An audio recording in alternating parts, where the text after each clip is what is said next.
We're going to discuss the day's top stories, joined by Andrew, Neil and India Willoughby, who are in the correct breathing position. There they are, all ready to go.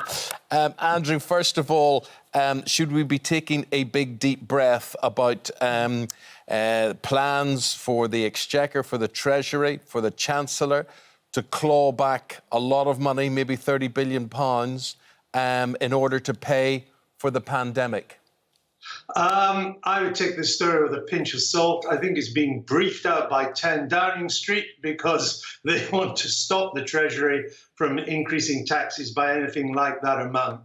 Look, there's a simple economic equation here. You raise taxes by 30 billion and you will make sure the economy stays in recession for the foreseeable future.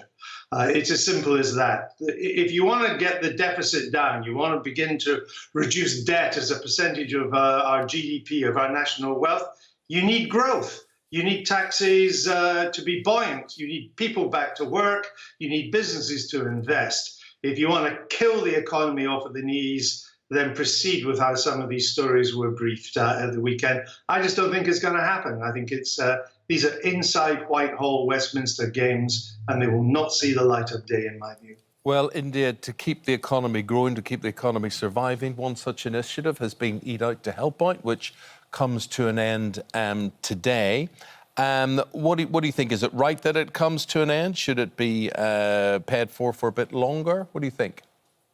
Well, I think, as we've just heard in your item previously, that if a chain or an individual restaurant or cafe can afford to carry it on and it's made good business sense for them over the last 4 weeks, then I think it's a great initiative. Obviously, it's been really popular. Certainly when I've been out, I'm sure it's been the case when you've been out and about as well. All the restaurants, all the cafes have been full up. I went out yesterday with my mum. I'm in Carlisle today, away from home. We couldn't get a table because it was booked up. Obviously, it's bank holiday as well. But I think it's been a real success. And I think the government, in the scheme of things, I think they could stretch to doing it across the board for another 4 weeks. OK, where do you get the money from? It's also been reported today in a few newspapers and indeed yesterday that foreign aid could be axed to help with COVID-19 costs. Now, as it stands, we have a legal commitment. We must spend 0.7% of our GDP on foreign projects. What do you think of that, Andrew? Well, the fact is that the amount of foreign aid we're going to give this year will be less because it's pegged to the GDP. And our GDP, our national wealth, has fallen quite substantially during the COVID crisis. So already that amount of money is cut. And to say you're going to cut it by more, which, by the way, in the grand scheme of things, when you've got a national debt of over £2 trillion, cutting it by $1 billion or two more is peanuts. And again, this is just politics at the moment. This is trying to throw some red meat to the Tory backbenchers because the Treasury knows it's going to have to do some unpopular things with the Tory backbenchers, perhaps increase some taxes. So they're saying, but don't worry, we're going to cut foreign aid by even more as well. It's politics. It's not economics. It's not sensible foreign aid policy either. But Andrew, with the greatest respect, I mean, I was swatting up on this yesterday and I bow to your experience. We all know you're an extremely clever guy.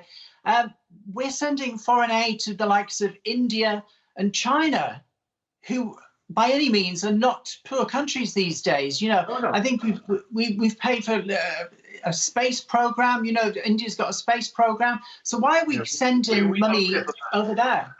Look, it's wrong that we're sending money to countries that have space programs or to China, which is now the second biggest economy in the world. It is right that we should be sending money to those countries which have the worst poverty and where every pound we spend can do the best good. But even on China and India, and I agree with you, how much are they spending in China and India? I ask you, how much? Oh, I don't know, Andrew. About your experience. Both cases is less than 200 million in both cases. And you and I can agree that we probably shouldn't even be doing that.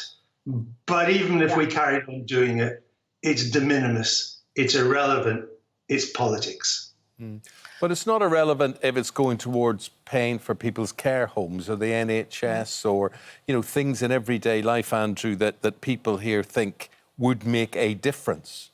Right, sure. And there is a crisis and a scandal in British care homes, which the COVID crisis has brought to the fore. And we've seen how our failure, both governments, Conservative and Labour, to solve the care home crisis and the care home problems has been ongoing for years and years. And perhaps the COVID crisis will now finally make us face up. But the idea that our care homes are in trouble because we wrongly send a couple of £100 million to India, I'm afraid, is just for the birds. Okay.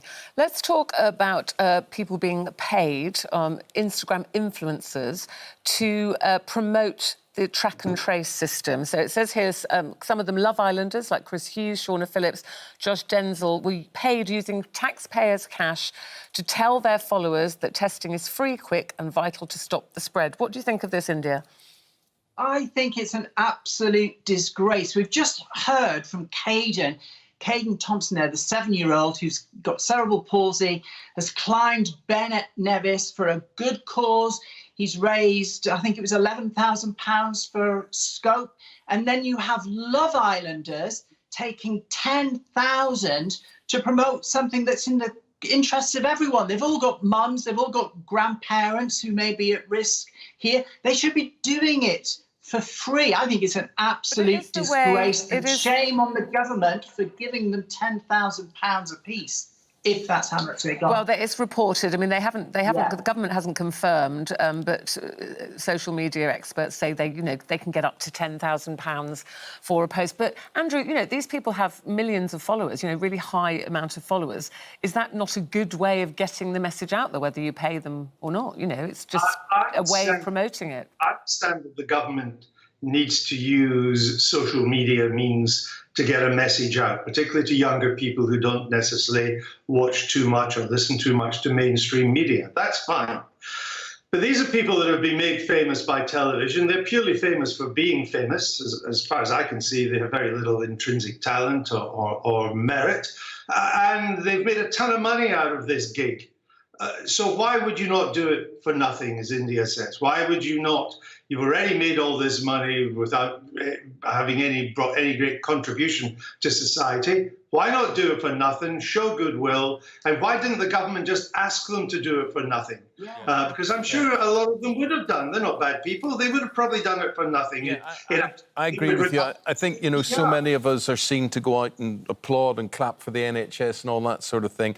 I think people sometimes just got to think, what is my role? What is my public duty in all of this? And I agree with you, Andrew. I think maybe, if you ask, you'd be surprised what the answer would be. Exactly. Yeah, a lot of people. Look, let's talk about back to school, India. There we are, England and Wales this week. Big concerns amongst teachers here, India. Yeah, 9 out of 10 teachers think it's a bad idea. 90% say they don't believe they can actually enforce any real form of social distancing. And I've got to agree, children of that age, it's going to be a really difficult job. But then on the other hand, children do have to go back to school. The long-term effects of not having an education and being a year behind on their studies is probably going to have a greater impact on their life overall. It's a real tough one, and it's just so confusing for everybody out there. I personally I'm starting to be thinking that this is a deliberate policy from the government. They've deliberately made everything very obtuse and obscure and quite vague and open to interpretation, so that further down the line, should something happen, should there be a really big second wave, they can come back and say, oh, it's your fault, you just misinterpreted what we said. There are a lot of grey areas, aren't there, Andrew? And also, they're having to rely on the children to follow the guidelines, follow the rules. And I was reading that students could be sent home if they're caught joke coughing on their classmates and, using the wrong year group's toilets. And the thing is, children, kids will be kids. There's going to be some naughty ones, aren't there?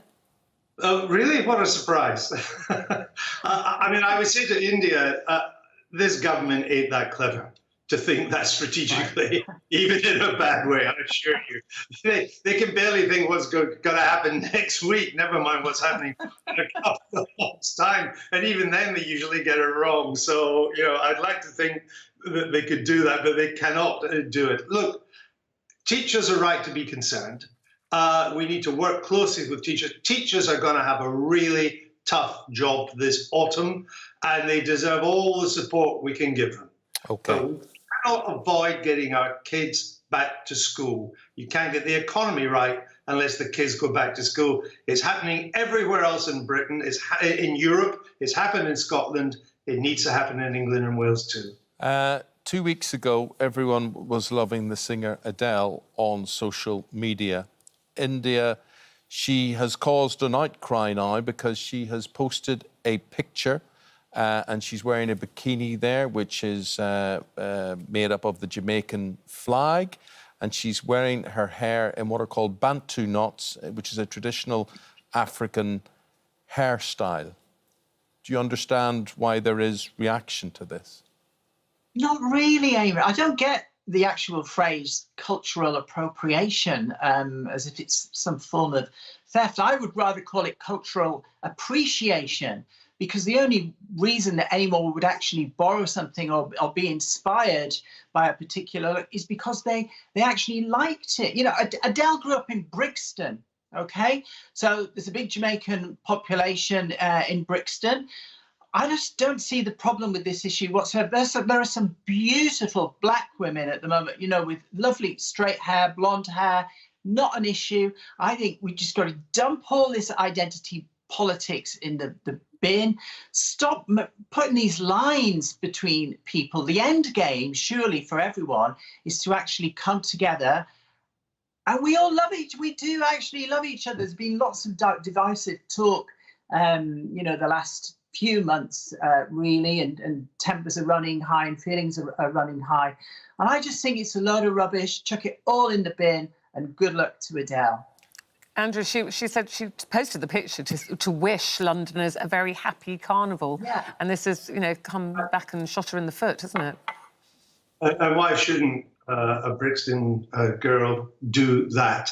I'm so fed up with all this cultural appropriation nonsense. There seems to be a small bunch of people who patrol the internet looking for reasons to be aggrieved and outraged. Yeah. And that seems to be all their sad lives consist of. It's time they got a proper life. Look, several years ago, I went to a concert in Edinburgh Castle, of all places, given by Lionel Richie.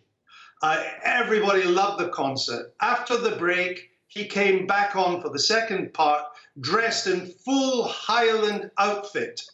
Did anybody shout cultural appropriation? Everybody cheered. Everybody thought it was great. He looked magnificent in the kilt, which is, I have to tell you, more than a lot of Scotsmen do. He was wonderful.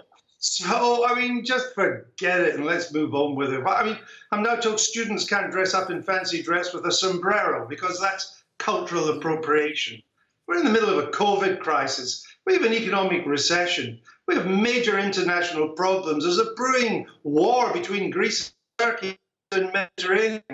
We're worried about Adele dressing up, showing some respect and paying tribute to the Jamaican tradition in Britain. I mean, get a life. OK, appropriation or appreciation, as India said there. It's fantastic. well, maybe not everyone will think it's fantastic. We're open to offers.